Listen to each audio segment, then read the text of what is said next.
Plon o el Fray Calderón. Todas estas de origen anarquista, evidentemente sabemos poquísimo de sus autores, etcétera, porque evidentemente eran subversivas. Generalmente salía un número 2 y era requisado, ¿no?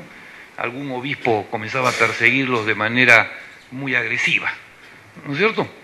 El otro hecho también importante es, nace otro tipo de prensa. Creo que acá es importante el caso de la Crónica.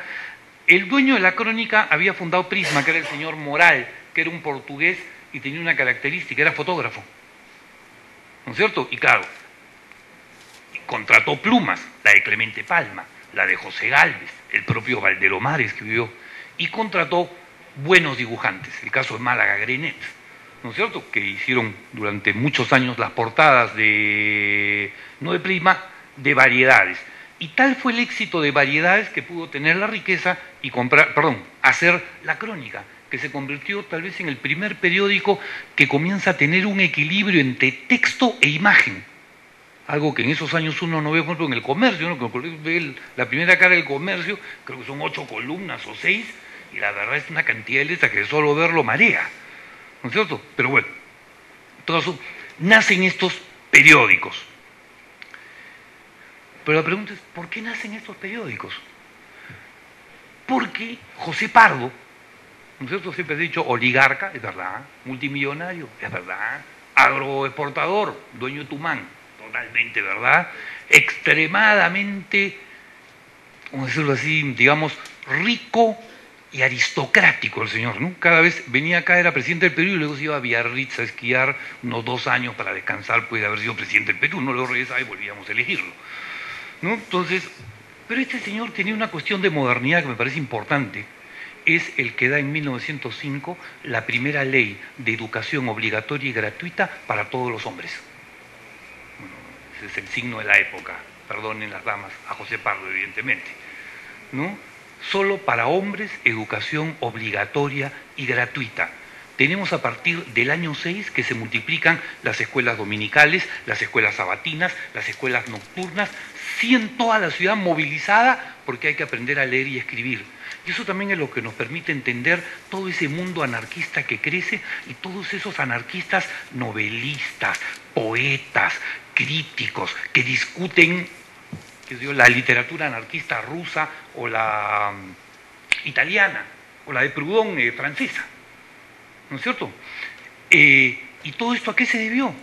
A que tenemos, el año 5 es la ley, a partir del año 6 a nivel nacional, evidentemente el hecho fue básicamente urbano, quien inicia la alfabetización rural es Manuel Prado, a partir de los años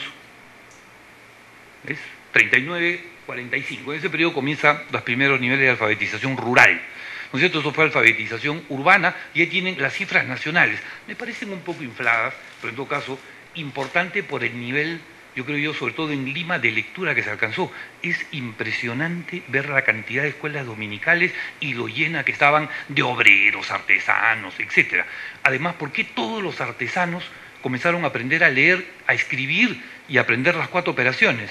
Porque el Ministerio de Hacienda, a través de Leguía, ordenó que los artesanos paguen impuestos. Y para pagar impuestos tenías que llenar una boleta.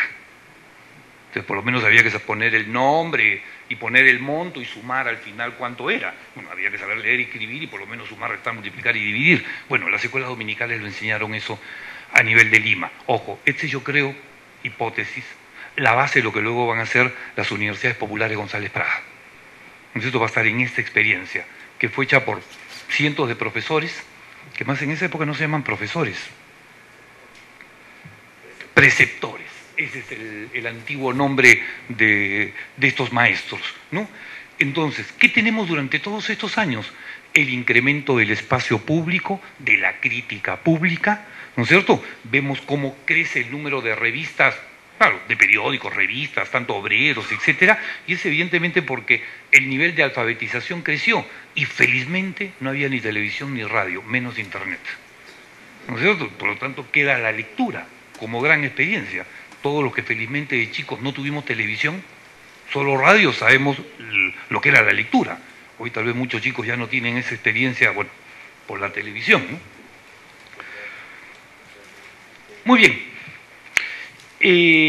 Dentro de este crecimiento del espacio público este es un mapa de Lima, ¿no es cierto? Acá dice Lima en 1901, esta línea roja es la Lima del año 1, y acá tienen la Lima del año 12, que es la Lima que ya Leguía sale del gobierno y entra Billinghurst, ¿no es cierto? ¿Y qué podemos ver? La expansión de Lima, ¿en qué sentido? Hacia el Callao. Acá tienen ustedes el río Rímac, acá tienen la Plaza de Hacho, la Alameda de los Descalzos, ¿no es cierto? Acá está el famoso puente de piedra que está a la espalda de Palacio de Gobierno, ¿no es cierto? Y tenemos que Lima comienza a extenderse en este sentido, lo que hoy sería la Avenida Colonial Argentina, ¿no es cierto?, hacia el Callao. Acá tienen, esta es la Plaza Unión, esta es la Plaza 2 de Mayo, ¿no es cierto? Y claro, acá todavía está el trazado, pero esto debe seguir acá, esta es la Colmena, hasta acá, que esta es la Avenida Grau, ¿no es cierto? Eso todavía no se había hecho, eso se va a hacer unos años después, ¿no? Tienen acá la Avenida Alfonso Ugarte que están haciendo, hasta la Plaza Bolognesi, ¿no es cierto? Y acá tienen la Avenida Brasil, en medio de chacras, y esta iglesia que es, al comienzo de la Brasil, María Auxiliadora. Gracias, haremos juntos la charla, ¿no?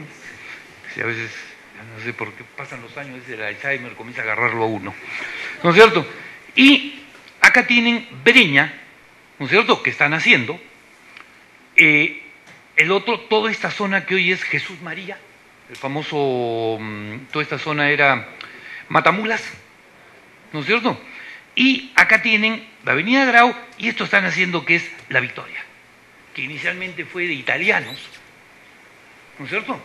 Pues sí, el primer alcalde fue el señor Carbone, y ustedes ven la Plaza Mancocapa del Rey, se llama Raimondi, se llama Garibaldi, todos los nombres son italianos, porque los primeros que ocuparon esta zona son italianos, y conforme pasan los años, muchos sectores que ya no entraban en la ciudad, ¿no es cierto?, pasaron a esta zona, ¿no es cierto? Algunos sectores, de verdad, empobrecidos, ¿no es cierto?, pasaron a vivir esta zona que es el inicio de La Victoria. Por lo tanto, Lima se va dirigiendo al Callao, se va dirigiendo hacia el mar, haciendo Jesús María, Pueblo Libre, Magdalena, y La Victoria, ¿no es cierto? Luego seguirá esta zona de Santa Beatriz, y luego seguirá Lince, ¿no es cierto? Igual, la expansión de Lima. Pero en todo caso, Lima comienza a romper sus cascos original, como dicen algunos. Lima básicamente desde que se eliminaron las murallas, 1872, ¿no es cierto?, caen las murallas Balta, Lima se extendió muy poco, ¿no?, apenas 1 o 2 cuadras fuera de las murallas, y la gran expansión viene en estos años, ¿no es cierto?, que Lima comienza a crecer. Recordemos algo de Leguía, ¿no? Leguía, si la memoria no me falla, de este punto, directo, la línea del tranvía y a un costado la avenida Arequipa, ¿no?, que se llamaba Avenida Leguía, ¿no es cierto?, y que va a ir directo a la casa de su gran amigo, el señor Marzano, que es una pena que esa bellísima casa, ¿no es cierto?, ahora creo que se ha convertido en un lugar para vender computadoras y cosas por el estilo, ¿no? Muy bien, el espacio crece, el espacio público y la crítica también está creciendo, la alfabetización, el desarrollo de periódicos, revistas. Muy bien, la élite y los nuevos liderazgos. A ver, hice un cuadro apretado, pero quise ponerlo todo, ¿no?, que es la reconstrucción nacional, denominada así en todos nuestros libros, sobre todo los antiguos como el de Ponmuso, la república aristocrática, el nombre que le puso Basadre, aunque hoy día otros prefieren decir oligárquica, y otros, incluso he escuchado por ahí que dicen la república conservadora, ¿no? Muy bien, bueno, y el oncenio. Y acá tenemos a los presidentes de la república, ¿no es cierto? ¿Cuál es el cambio importante que se da en estos años? A ver, tenemos acá a los gobernantes del periodo, digamos, de la posguerra del Pacífico. ¿Qué característica tienen estos gobernantes? Muy bien, Miguel Iglesias, este hacendado cajamarquino, importante, ¿no es cierto?, y que con la guerra y su pierolismo se convirtió en militar, hacendado militar. Bueno, el señor Arenas, que simplemente era ministro de Iglesias y que tomó la posta por unas semanas hasta que entró Cáceres. Cáceres, al revés, es un militar, pero de origen hacendado, ayacuchano. Morales Bermúdez era militar, era de una familia, digamos, acomodada de empleados, había nacido en Iquique, Pica, aunque como ustedes saben, cuando era presidente de la República, el Cusco le dio su nacionalidad, así que él cuando muere le pone cusqueño.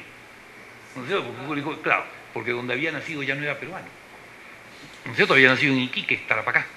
Así que bueno, él cuando muere dice: yo soy cusqueño, porque ellos me han dado la patria, ¿no es cierto? Porque desgraciadamente este territorio, bueno, Castilla también le pasa lo mismo, ¿no? Justiniano Borgoño, constitucionalista, trujillano, era hacendado y después militar. Y Cáceres, militar hacendado. ¿Qué pasa con todos estos? ¿Qué tipo de hacienda tienen? Tradicional, con mano de obra servil, de orígenes coloniales, viejas familias, muchos serranos, o en todo caso provinciano, ¿no es cierto? Y de tradición muy colonial. Y además, prácticamente todos caudillos. ¿Qué tenemos después, acá en el periodo de la República aristocrática? De pronto tienes a un Manuel Candamo, tenía una hacienda, sí es verdad, pero él vivía de abogado, y es más famoso por abogado. Tienes a Piérola, que era periodista, a veces uno se pregunta de qué vivía, ¿cierto? Bueno, también era un buen rentista, además no se olviden, se había casado con la hija de Iturbe, el emperador de México. Así que imagino que por ahí tenía algunas rentas. Y el guano debió dejar algo también, sobre todo Dreyfus, ¿no? Muy bien. López de Romaña, originalmente era el Partido Demócrata, pero todo su comportamiento del Partido Civil, arequipeño, gran hacendado, y posiblemente es el primer ingeniero del Perú graduado en Europa, y que vino acá. Él fue, López de Romaña, el primer ministro del recientemente creado Ministerio de Fomento y Obras Públicas, ¿no? Bueno, que hoy día es Transportes y Comunicaciones. Nuevamente Manuel Candamo. Serapio Calderón era un profesional, era un abogado. José Pardo era hacendado, pero la verdad, él, de todos los años que tuvo la propiedad de su hacienda, si estuvo el 5% en ella es mucho. El resto se la pasó en Europa, el presidente del Perú o en otras actividades, ¿no es cierto? Yo tuve la oportunidad hace algunos años que trabajé en el Archivo de Sucesiones de leer el expediente sucesorio de José Pardo.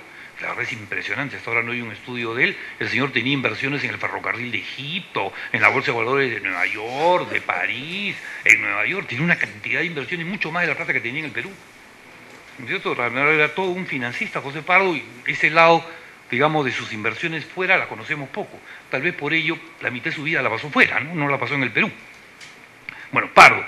Leguía, que es también un caso muy curioso del señor Leguía, ¿no es cierto? Así, brevemente, Chiclayano, el padre acomodado, lo envía a estudiar a una escuela inglesa en Antofagasta, estudia en Chile. Y un año antes de que se dé la guerra, regresa al Perú. Va a Chiclayo, viene a Lima, va a entrar a la Casa Prevost de Comercio, luego a vender seguros, luego a varias empresas inglesas, pero lo interesante, cuando regresa se inicia la Guerra del Pacífico. Se enrola en un batallón. Leguía peleó en el reducto número 1 al mando de Narciso de la Colina. ¿No es cierto? Claro. Eso es olvidado casi toda su vida hasta que él lo recuerda al final. Cuando Leguía es sacado por el golpe de Estado de Sánchez Cerro, se lo acusa de traición, vendepatria, etcétera, etcétera.